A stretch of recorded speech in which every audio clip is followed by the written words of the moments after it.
కొత్త కార్ కనుక ప్లాన్ చేస్తున్నారా? అయితే మీ ఇంట్లో కూడా ఒక పెద్ద డిస్కషన్స్ అవుతుండొచ్చు. మనం తీసుకునే కార్‌లో ఏ ఫీచర్స్ ఉన్నాయి? పర్టిక్యులర్‌గా మనకి నచ్చే ఫీచర్స్ ఉన్నాయా? లేదా లైక్ సన్ రూఫే కావచ్చు, ఇంకా వగేరా వగేరా. And finally safety. మనం తీసుకోబోయే కార్‌లో సేఫ్టీ ఉందా? లేదా అని. సో మీ అందరి కోసమే ఒక ఆల్ రౌండర్ ప్యాకేజ్ హ్యాచ్‌బ్యాక్ సెగ్మెంట్‌లోనే అండ్ ఫస్ట్ టైం ఇండియాలోనే ఇదొక సేఫెస్ట్ కార్ అనమాట. హ్యాచ్‌బ్యాక్ సెగ్మెంట్‌లో 5 స్టార్ రేటెడ్‌తో వస్తుంది గ్లోబల్ ఎన్‌క్యాప్‌లో, అదే ఆల్ట్రోస్. సో ఆల్ట్రోస్ ఈ కార్ అయితే మనం చూస్ చేసుకున్నాము. అందులో కూడా మళ్ళీ మనకి పెట్రోల్ తీసుకోవాలా, డీజిల్ తీసుకోవాలా, సీఎన్జీ తీసుకోవాలా, ఆటోమేటిక్ తీసుకోవాలా, ఇట్లా ఎన్నెన్నో డౌట్స్. సో ఈరోజు పర్టికులర్గా ఇంజన్ పరంగా ఏ ఇంజన్ బెటర్ అని చెప్పబోతున్నాను. ఫస్ట్ ఇంజన్ ఆప్షన్ 1.2 లీటర్ రెగ్యులర్గా వచ్చే పెట్రోల్ ఇంజన్ ఆప్షన్ అనమాట. ఇది ఎవరికి బాగా సూట్ అవుతుందంటే ఎవరైతే చిన్న కార్ నుంచి కొంచెం పెద్ద కార్ షిఫ్ట్ అవ్వాలనుకుంటారో, ఎస్పెషల్లీ హ్యాచ్ బ్యాక్ సెగ్మెంట్లో వాళ్ళకి ఇది పక్కాగా సూట్ అవుతుంది. అండ్ ఫ్యామిలీ యూటిలైజేషన్స్తో పాటు మనకి కంఫర్ట్, ప్రీమియం, కొంచెం మనకి ప్రీమియం లుక్తో ప్రీమియం ఇంటీరియర్స్ కావాలనుకుంటారో, at the same time safety కూడా ఎవరికైతే మ్యాటర్సో వాళ్ళకి ఈ 1.2 లీటర్ పెట్రోల్ ఇంజన్ అయితే చాలా బాగా సూట్ అవుతుంది. ఇందులో మనం చూసుకున్నట్టయితే 5 స్పీడ్ మాన్యువల్ ట్రాన్స్మిషన్తో పాటు 6 స్పీడ్ DCA కూడా ఇందులో ఆఫర్ చేస్తున్నారు ఆల్ట్రోస్లో. మళ్ళీ ఇక్కడ కూడా చాలామందికి ఒక డౌట్ అయితే ఉంటుంది. 5 స్పీడ్ మాన్యువల్ ట్రాన్స్మిషన్ ఎవరి కోసం సూట్ అవుతుంది, 6 స్పీడ్ DCA ఎవరికి బాగా సూట్ అవుతుందని. ఎవరైతే సిటీ డ్రైవ్లో అసలు ట్రాఫిక్ లేకుండా, లేకపోతే కొద్ది గొప్ప ట్రాఫిక్లో ఎవరైతే వాడతారో వాళ్ళకి మాన్యువల్ అయితే ఓకే అని చెప్పొచ్చు. ఓవరాల్ డ్రైవింగ్ అయితే బాగా అనిపిస్తుంది. సో మాన్యువల్ చూసుకున్నట్టయితే 1.2 లీటర్ పెట్రోల్. అండ్ ఎవరికైతే ఇప్పుడు DCA అంటే bumper to bumper heavy traffic ఉంటుందో, ఎస్పెషల్లీ సిటీలో ఎక్కువగా అక్కడ ఎవరైతే ఫ్రీక్వెంట్గా మనం ట్రావెల్ చేస్తారో, అండ్ దాంతోపాటే మనకు ఒక convenient and easy drive experience కావాలి అనే వాళ్ళకి, అంటే వితౌట్ ఏం టెన్షన్ లేకుండా ఒక simple and easy drive experience కావాలంటే DCAకి అయితే వెళ్ళిపోవచ్చు. DCA అనగానే మీకు ఒక డౌట్ అయితే రావచ్చు. సో DCAలో చాలా వరకు అంటే కంప్లైంట్స్ వస్తాయి, లైక్ హీటింగ్ ఇష్యూసే కావచ్చు, లేకపోతే ఆ డస్ట్ చాలా వరకు అందులో ఉండిపోతుందని.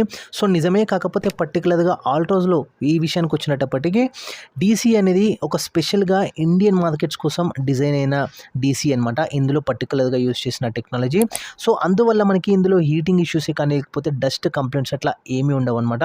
స్పెషల్లీ మన ఇండియన్ కండిషన్స్కి ఎక్కువగా ట్రాఫిక్ని ఇక్కడ మైండ్లో పెట్టుకొని, ఇక్కడ డస్ట్ ఏరియాస్ మైండ్లో పెట్టుకొని డిజైన్ చేసిన టెక్నాలజీయే ఈ DCA అనమాట. పర్టికులర్గా ఆల్ట్రోస్లో ఇప్పుడు యూస్ చేసింది. సో ఈజీ అనమాట. చాలా వరకు ఇందులో ఎటువంటి ప్రాబ్లమ్స్ ఉండవు అనమాట.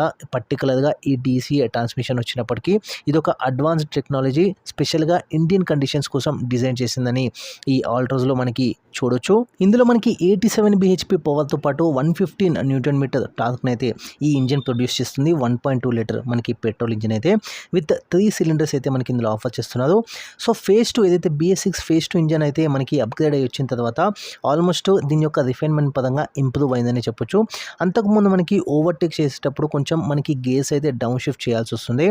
ఇప్పుడు అట్లా ఏమీ ప్రాబ్లం లేదనమాట. మనకి సిటీలో మ్యాక్సిమం మీరు డౌన్ షిఫ్ట్ చేయాల్సిన అవసరం లేకుండానే చాలా వరకు దీని పవర్ని అయితే ఈ ఆల్ట్రోస్ అయితే ప్రొడ్యూస్ చేస్తుంది, పర్టికులర్గా ఈ ఇంజన్.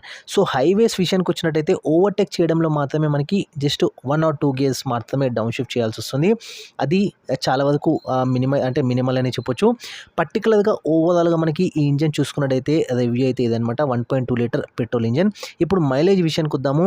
సో మైలేజ్ చూసుకున్నట్టయితే మనకి సిటీలో చూసుకున్నట్టయితే మనకి 12 to 14 వరకు యావరేజ్గా మైలేజ్ ఇస్తుంది. వెదర్ సిటీలో DCA కనుక మీరు తీసుకున్నట్టయితే 11 to 13 అనమాట అప్రాక్సిమేట్. అండ్ దాంతోపాటే హైవేలో మీరు చూసుకున్నట్టయితే 16 to 18 వరకు వస్తుంది. వెదర్ DCA చూసుకున్నట్టయితే 15 to 17 వరకు వస్తుందన్నమాట. సో ఇది అప్రాక్సిమేట్ మైలేజ్. ఎప్పుడైనా కానీ మీరు మైలేజ్ ఒకవేళ చూసుకున్నట్టయితే పర్టికులర్గా నా ఒపీనియన్ మీ డ్రైవింగ్ని బట్టి మీ మైలేజ్ అనేది డిపెండ్స్ అనమాట. సో మీరు ఏ విధంగా డ్రైవ్ చేస్తున్నారు, ఏ కార్ అయినా కానీ మీరు డ్రైవింగ్ బట్టి మీ యొక్క మైలేజ్ అనేది వస్తుందన్నమాట. సో అది పర్టికులర్గా మనం చెప్పలేము. సో అప్రాక్సిమేట్ మాత్రమే నేను చెప్తున్నాను. సో మీ డ్రైవింగ్ కండిషన్స్ని బట్టి మీ మైలేజ్ అనేది పెరగొచ్చు, తగ్గొచ్చు. Second one CNG. So CNG ఎవరికి బాగా సూట్ అవుతుందంటే హెవీ డ్రైవ్ చేసే వాళ్ళకి, సిటీ యాజ్ వెల్ యాజ్ హైవేస్లో ఈ రెండిట్లో కూడా హెవీ డ్రైవింగ్ చేసే వాళ్ళకి, at the same time running cost తగ్గాలనుకునే వాళ్ళకి ఈ CNG అయితే బాగా యూజ్ అవుతుంది. అండ్ మోర్ ఓవర్ మనకి బూట్ స్పేస్ కూడా కావాలనుకునే వాళ్ళకి, ఎస్ ఫ్యామిలీతో పాటు మనకి ఖచ్చితంగా ట్రావెల్ చేస్తున్నప్పుడు బూట్ స్పేస్ కావాలనుకునే వాళ్ళకి ఈ ట్విన్ సిలిండర్స్ ఏదైతే ఆల్ట్రోస్లో ఉందో, పర్టికులర్గా ఈ ట్విన్ సిలిండర్స్ టెక్నాలజీ అనేది మనకి బూట్ స్పేస్ అయితే చాలా వరకు తగ్గకుండా ఉంటుందన్నమాట. పర్టికులర్గా అన్ని హ్యాచ్ బ్యాక్లో ఏదైతే మనకి బూట్ స్పేస్ ఆఫర్ చేస్తున్నదో సేమ్ అదే బూట్ స్పేస్ ఇందులో కూడా ఉంటుంది దీని యొక్క ట్విన్ సిలిండర్స్ వల్ల. సో వీళ్ళకి ఈ సిఎన్జి అయితే బాగా వస్తుంది. అండ్ ఇంకొక విషయం ఇక్కడ ఖచ్చితంగా చెప్పుకోవాలి, చాలామందికి ఒక డౌట్ అయితే ఉంటుంది, పికప్ ఏమైనా ఇష్యూ వస్తుందని. ఎందుకంటే సిఎన్జి మనం ఎప్పుడు ప్రిఫర్ చేసుకున్నా కానీ పెట్రోల్ అండ్ సిఎన్జి చూసుకున్నట్టయితే పెట్రోల్తో కంపేర్ చేస్తే సిఎన్జి పికప్ అనేది when we switch to CNG pickup అనేది చాలా వరకు తగ్గుతుందని. సో ఇందులో పర్టికులర్గా ఆల్ట్రోస్లో అట్లా ఏమీ ఉండదు, రెండు కూడా ఈక్వల్ పికప్సే మనకి ఆఫర్ చేస్తున్నాయి ఈ ఆల్ట్రోస్లో. ఎందుకు అంటే ఇందులో మనకి సింగిల్ ఈసీయూ మాత్రమే ఉంటుంది. సో ఇంజన్ కంట్రోల్ యూనిట్, దీనివల్ల మనకి ఏమవుతుందంటే మెయిన్గా మనకి ఈసీయూ సింపుల్గా చెప్పుకోవాలంటే వెహికల్ యొక్క బ్రెయిన్ అనమాట ఈ ఈసీయూ. జనరల్గా పెట్రోల్ సిఎన్జి ఈ కాంబినేషన్తో మనం ఏ వెహికల్ తీసుకున్నా వేరే కంపెనీస్లో పర్టికులర్గా పెట్రోల్కి ఒక ఈసీయూ సిఎన్జికి ఒక ఈసీయూ ఉంటుండే, ఇప్పుడు మాత్రం సింగిల్ ఈసీయూ ఉన్నందువల్ల మనకి ఆల్మోస్ట్ సిమిలర్ పవర్ అయితే ఈ ఆల్ట్రోస్లో ఆఫర్ చేస్తున్నారు. ఓవరాల్గా మనం చూసుకున్నట్టయితే 72 bhp పవర్తో పాటు 103 Nm టార్క్ని అయితే ప్రొడ్యూస్ చేస్తుంది, విచ్ ఇస్ 5 స్పీడ్ మాన్యువల్ ట్రాన్స్మిషన్తో వస్తుంది. గేర్ బాక్స్ అయితే సిఎన్జి మోడ్లో మనకి మైలేజ్ చూసుకున్నట్టయితే సిటీలో 19 వరకు వస్తుంది, హైవేస్లో చూసుకున్నట్టయితే 21 కిలోమీటర్స్ వరకు అప్రాక్సిమేట్గా సిఎన్జి మోడ్లో వస్తుంది. థర్డ్ వన్ వచ్చేసి టర్బో అనమాట. సో 1.2 లీటర్ టర్బో ఇంజన్ అయితే వస్తుంది. 108 bhp పవర్తో పాటు మనకి 140 Nm టార్క్ని అయితే ప్రొడ్యూస్ చేస్తుంది. 5 స్పీడ్ మాన్యువల్ ట్రాన్స్మిషన్. కంప్లీట్గా మనం ఫస్ట్ ఇంజన్ ఏదైతే 1.2 litre petrol non turbo engine గురించి మాట్లాడుకున్నామో దానికి కంప్లీట్గా ఇది చాలా వరకు పవర్ఫుల్గా ఉంటుంది. సో పవర్ఫుల్గా ఉంటుంది కదా అని మనకి ఫ్యూయల్ ఎఫిషియన్సీ రాదనుకోవడం పొరపాటే. సో ఫ్యూయల్ ఎఫిషియన్సీ కూడా వస్తుంది, జస్ట్ 1 or 2 కిలోమీటర్స్ మాత్రమే మనకి తక్కువ వస్తుంది 1.2 లీటర్ నాన్ టర్బోతో కంపేర్ చేస్తే ఈ turbo engine. So performance wise pickup wise no issue అని చెప్పొచ్చు. హైవేలో వెళ్ళండి, సిటీ డ్రైవ్లో వెళ్ళండి, ఈవెన్ ఓవర్టేక్ చేయండి, ఎటువంటి ఇష్యూస్ లేవు. సో చాలా వరకు ఒక గుడ్ ప్యాకేజ్ అని చెప్పొచ్చు ఈ టర్బో ఇంజన్ అయితే ఆల్ట్రోస్లో.